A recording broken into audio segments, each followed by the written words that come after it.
Welcome to In the Word, a study of the International Bible School lesson. Join Dr. Lee Magnus, Professor Emeritus of Bible, and Dr. Bill Gwaltney, Professor Emeritus of Bible, both from Milligan College, as they bring you their thoughts and knowledge of the study of the Sunday School lesson for the day. Now, here is Dr. Magnus. Good morning. Welcome to In the Word, our weekly study of a portion of the Bible. We've been tracing the theme of faith this quarter, and we're back to our focus on that important topic. Welcome to Dr. Roberts. Glad we can be working together, chatting about this wonderful passage of Scripture from Daniel today. And I'm missing Dr. Gwaltney today. Yes. We're really noticing his absence. We think he'll be back pretty soon, I think. Yeah, we hope so. We always miss him, of course, and we miss him especially today because we're in an Old Testament text. And of course, Dr. Gwaltney, as our viewers know, is such a wonderful, insightful student of the Old Testament. So he would have a lot to tell us about Daniel. But we'll, as usual, do our best in his absence. Well, Daniel, this is a very unusual book. It is. Yeah, in the original collection of the Old Testament by the Israelites, Daniel was not in the section of prophets. Mm-hmm. It was in another section of the book, Writings, partially because of its uniqueness, I think. It's kind of two halves of a book, isn't it? Yes, the first half is stories, and the second half are visions and apocalyptic passages. Yeah. And it's put into the prophets section in our English Bible, the way it's arranged in the Old Testament. Mm-hmm. But it's a later time, of course, after the people have been conquered by the Babylonians, and the first waves of people have been carried off into exile. But it was really of tremendous value in later times because of the encouragement of people who lived during this time and what it meant for people who lived in later times. Yeah. We read here the story of Daniel and three of his Israelite friends who have to find a way to live faithfully before God in spite of the fact that they've been conquered by the Babylonians and are now living in Babylon. Carried off to another country. Of all places. And you're right. The Israelite people suffered wave after wave of destruction and oppression. And later on, when the Greeks invaded and took control of Judea, a couple hundred years before Jesus' time, then this story became very, very important to them. They were trying to figure out how to live meaningfully and faithfully under oppressive pagan rulers. Mm-hmm. And of course, later Rome will come along. Mm-hmm. And so the story of Daniel has always spoken to us as we all grapple, people of God grapple with how to live meaningfully in a culture that isn't necessarily oriented to God and devoted to God. Yeah. And the story of Daniel is in some ways reminiscent of Joseph of the Old Testament, who is in a situation of terrible circumstances and yet thrived, continued faithful to God, and succeeded. Yeah. And it's a similar situation with Daniel. And managed to serve the pagan people among whom he lived. Mm-hmm. And I mean, they oppressed him in many ways. He was a slave, and he was imprisoned and all that. But he remained faithful to God, but was always looking out for the good of all people, his own family and the pagans among whom he lived. And that is, you're right, that's a great parallel story. Jonah stands as an interesting contrast to this. Jonah was assigned as a prophet to go and speak God's will to Nineveh. And he resisted that. And even when he got there and delivered the message, he wished ill upon the people. He preached it, but he really didn't want them to hear it. He preached repentance and turning to God, but he didn't want it to happen. He only wanted destruction. And so Daniel and Joseph do stand at interesting contrast. I guess Esther kind of fits in. Esther was in this exile period as well. Yeah. The interesting thing, whereas in the book of Esther, it's surprising, the name of God never appears in the entire book, although the presence of God is there by implication. But in Daniel, God's presence is very definitely recognized and testified. Yeah, we're gonna see that in our text for today. Well, the setting we are in now, it's around 606 or 605 BC. Nebuchadnezzar has decided that he wants to take control of Judah because it's on the path toward Egypt. That's what he really wants. And so the kings of Judah have been resisting Babylonian rule, and so he decides there's nothing for it but to invade and teach them a lesson. There were 3 distinct invasions, and this is the first one. Yes. And they took 2 specific collections of things back to Babylon after this invasion. They took treasures from the temple, but they also took people. Yeah, they took some people. And the first 7 verses of Daniel chapter 1 tell us about this taking of young men from the royal family and from the noble families back with them. And they took the cream of the crop. Yes. They were handsome, they were wise and knowledgeable, and they would be trained for service in the court of the king. Kind of like us, handsome, smart, like that. Young. Young, ready to serve. But the idea is that they would enter a 3-year training program and would be thoroughly enculturated with everything Babylonian. They would be trained in the language of it's called the Chaldeans, which is another name for Babylonians. The language of the Chaldeans, the literature of the Chaldeans, and of course in literature you pick up religion, history, culture. So they were really trying to re-enculturate these Jewish young men so that they would serve the king in sympathy with his goals. Yeah. Well, why don't you read our text today, and we'll meet these people. We begin Daniel chapter 1, verses 8 and following. But Daniel resolved not to defile himself with the royal food and wine, and he asked the chief official for permission not to defile himself this way. Now God had caused the official to show favor and compassion to Daniel, but the official told Daniel, I am afraid of my lord the king, who has assigned your food and drink. Why should he see you looking worse than other young men your age? The king would then have my head because of you. Daniel then said to the guard, whom the chief official had appointed over Daniel, Hananiah, Mishael, and Azariah, please test your servants for 10 days. Give us nothing but vegetables to eat and water to drink. Then compare our appearance with that of the young men who eat the royal food, and treat your servants in accordance with what you see. So he agreed to this and tested them for 10 days. At the end of the 10 days, they looked healthier and better nourished than any of the young men who ate the royal food. So the guard took away their choice food and the wine they were to drink and gave them vegetables instead. To these 4 young men, God gave knowledge and understanding of all kinds of literature and learning, and Daniel could understand visions and dreams of all kinds. At the end of the time set by the king to bring them into his service, the chief official presented them to Nebuchadnezzar. The king talked with them, and he found none equal to Daniel, Hananiah, Mishael, and Azariah. So they entered the king's service.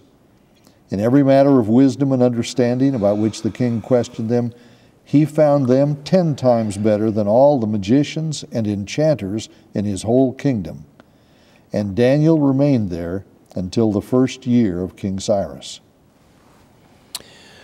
Well, this is in response to this 3-year training program. And Daniel doesn't resist the training program in general. No, he's willing to be a part of it. Very, very cooperative, and willing to submit to the learning and training that goes.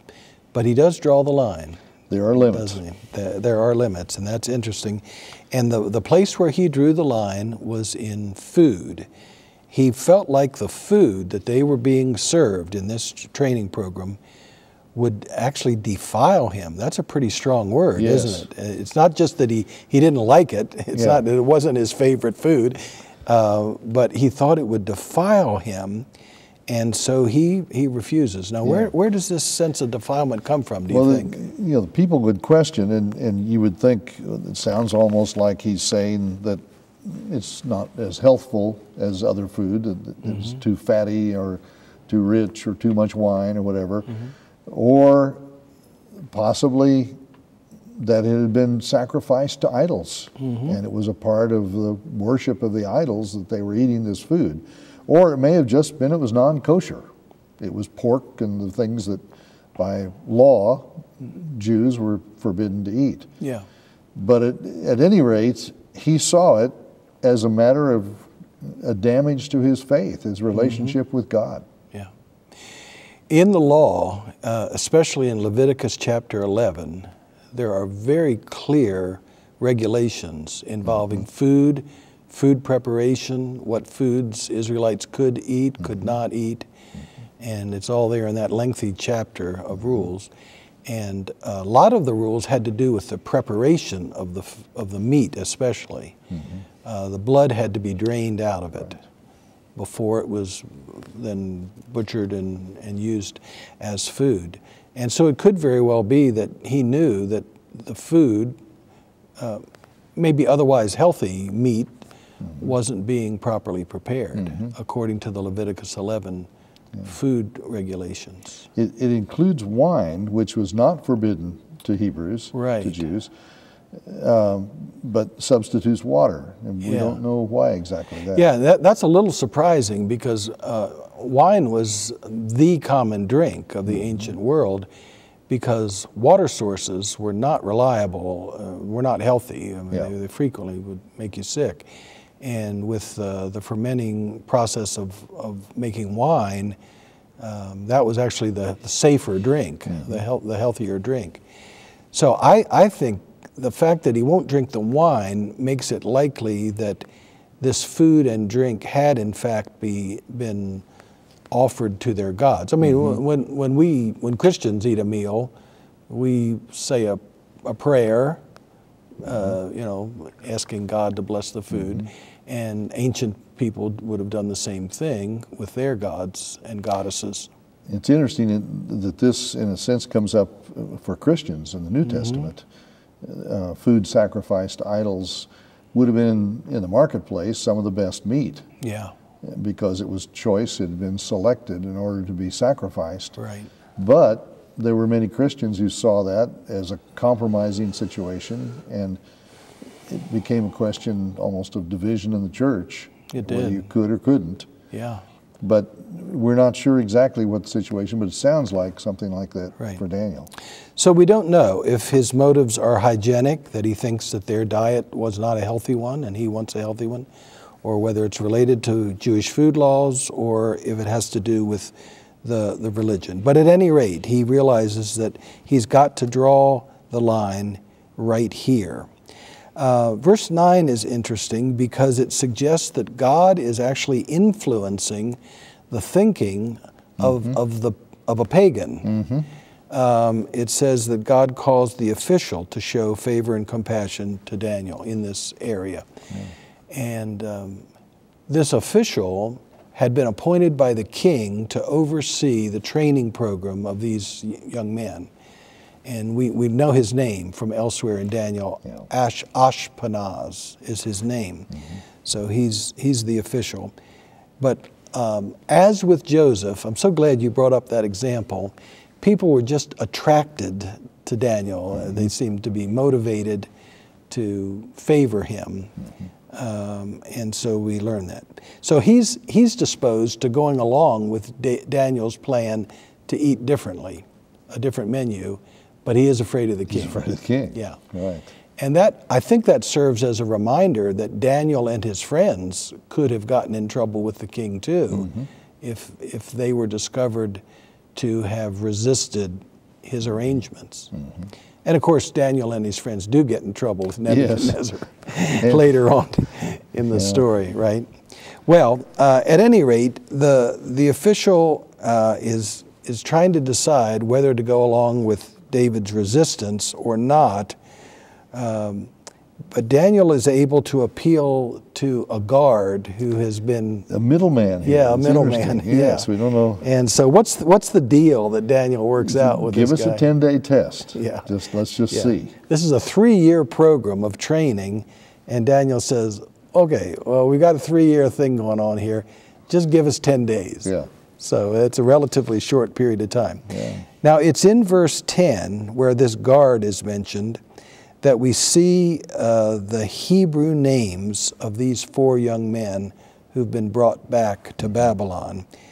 And their names appear again in verse 19, but they were actually given Babylonian names. All 4 were given Babylonian names. Daniel retained his Hebrew name. The others we know as Shadrach, Meshach, and Abednego. Right. But those names all have a connection to the gods of Babylon. Yeah. Belteshazzar, which was Daniel's given name there. Yeah. Likewise. Yeah.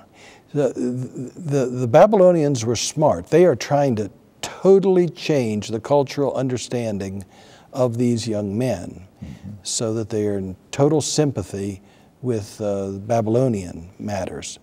And part of that even extended to changing their name. Yeah. So each one of the names, the Hebrew names of these 4, has a reference to God. The word El is a Hebrew word for God, E-L, and then Yah, as in Yahweh, which Dr. Gwaltney tells us about regularly and has taught us about. Those are the 2 common names for God, and they appear in each of the 4 names. Right, 2 of each. Daniel, Mishael, and then Hananiah, Yah, and Azariah. So, but those names were taken away from them, and Babylonian names were imposed, each of which made a connection to a Babylonian god or religious practice. The one that's the most obvious is Daniel's name, Belteshazzar, and Bel was the chief god of the Babylonians. Yeah. So anyway, that's their names there in verse 11. Well, what's the deal that Daniel wants to make here? Test us for 10 days, give us only vegetables and water. And the word that's translated vegetables in the NIV indicates food that was sown. So it could as have been in planted. Grains. Could have been grains maybe, but they use the word vegetable to get that idea across. Right.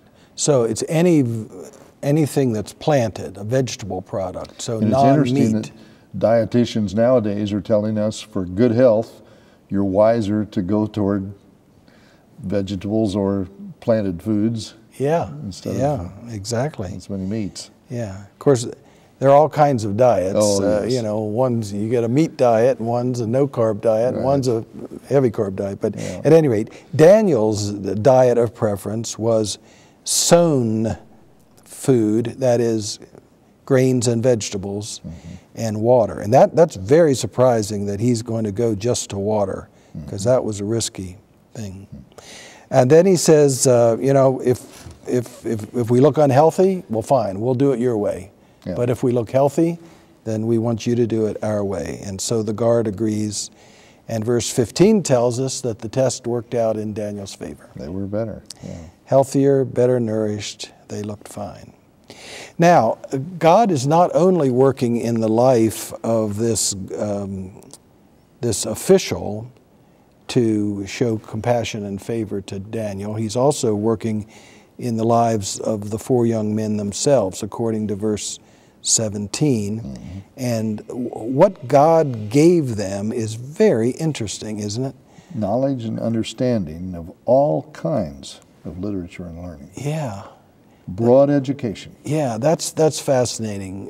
You and I both went to Milligan College. We both taught at Milligan College.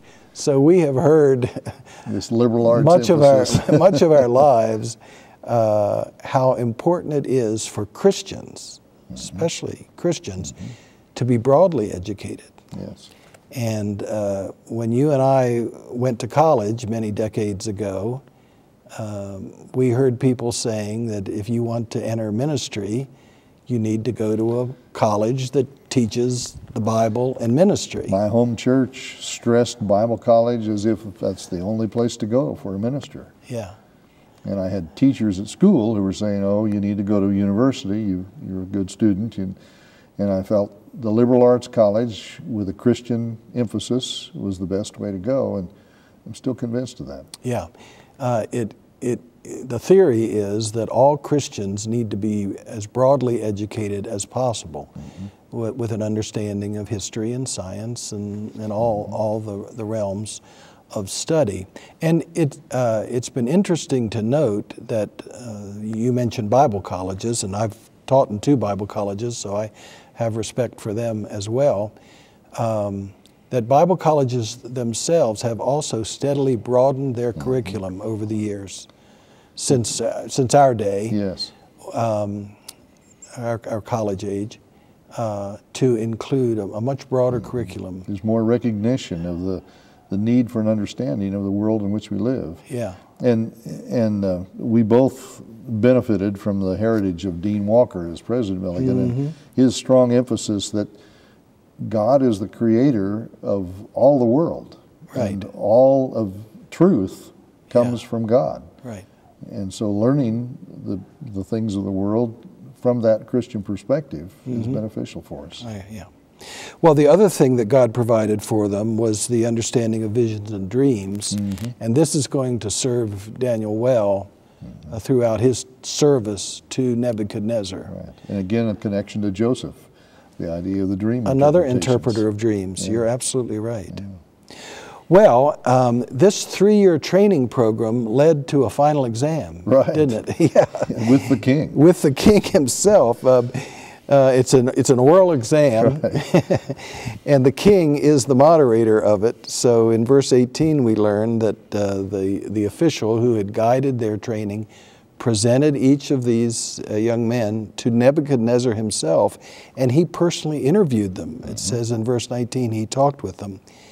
And when he did, he found these 4 young Israelite men to be just absolutely superior. Yeah. Yeah. Even so his existing enchanters and magicians were not up to the standard of That's these interesting. 4. It's not just that the 4 Israelites were outstanding among the trainees, right, their contemporaries, but that they had jumped to the head even of the king's longtime advisors. Yeah, that's very astounding. Yeah. Well, our printed passage wraps up in verse 21 by saying that Daniel remained influential in the court, in the royal court of Babylon, until the very end of Babylon. King Cyrus is the Persian, Medo-Persian king who conquered Babylon. And Daniel is so valuable that he stayed right on into the Persian court. Through more than one king. Even after they took over Babylon. This makes Daniel very old, by the way. He served all these kings. But that's the end of the story. Well, let's start thinking about how we should apply what we see in this passage about Daniel and his 3 friends. What are some of the ways in which you think this speaks a good word to us as we try to be faithful? It's an encouragement that even in the worst of circumstances, I mean, being captured by a foreign power, carried off to another country, living in a totally different culture, environment, setting. Yeah. It's not easy. And we know immigrants today, it's a hard time adjusting. And when it's a forced adjustment, it's difficult. But probably most of us are not in that situation, but we may be in circumstances that are difficult, that are not of our choice. And yet, being faithful to God and maintaining our faith in Him, we find Him faithful to us to provide what we need. And we may not excel to the point of top of the class or whatever, but we can be a good servant.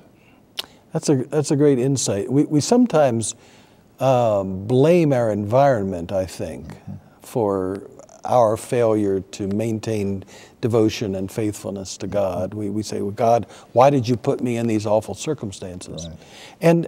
And we're not belittling awful circumstances. Many people do live in awful circumstances. Oh, yes. I mean, some of us find ourselves in families that make it very difficult to be a faithful Christian. And some of us find ourselves in jobs that just make us miserable, and you know, go on down the list. There are health issues, natural disasters. Yes, and national, you know, war. There's still. So you're right. Daniel stands as a good model, not to allow our circumstances to control us, but to maintain faith in God, and then use that faith to make the best of whatever circumstances we may find ourselves in. I think another interesting application here is the ways in which we respond to the culture in which we live. The question is, should we resist it because it's pagan and not devoted to God, or should we cooperate with it? And I think in the story of Daniel, we see an interesting balance, and a helpful balance.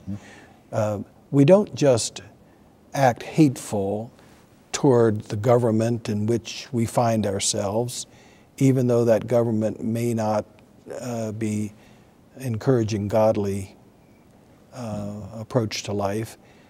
We do cooperate insofar as we can, the way Daniel did. But the other lesson from Daniel is we've got to know where to draw the line. Yeah. And that question you were saying, government, it could be your work environment, the people you're with. It could be your family situation, or your neighborhood. But seeking to serve God and to be faithful to God in every situation takes faithfulness and creativity and trust in God to provide the way. Yeah. I think that's really where we need to end up here. Trust in God. And that's a function of faith as well, trust and faith. He trusted in God's will. He trusted in God's word. He knew Leviticus 11 and the food laws. He trusted in God's way. And that allowed him to be successful even in a difficult circumstance when other people would have just been bitter and uncooperative. He's able to accomplish great things, just like Joseph did. Well, this is a good lesson for us, isn't it, as we enter the new year, thinking about the difficult situations in which many of us find ourselves, and encouraging one another to remain faithful to God no matter our circumstances. We hope you'll come back and join us next week as we continue our lessons on this great theme of faith. See you then. This has been In the Word, a study of the International Bible School lesson with Dr. Lee Magnus, Professor Emeritus of Bible from Milligan College, and Dr. Bill Gwaltney, Professor Emeritus of Bible of Milligan College. Join us again next week for another lesson from the International Bible School lesson text. This has been a production of the First Christian Church Television Ministries.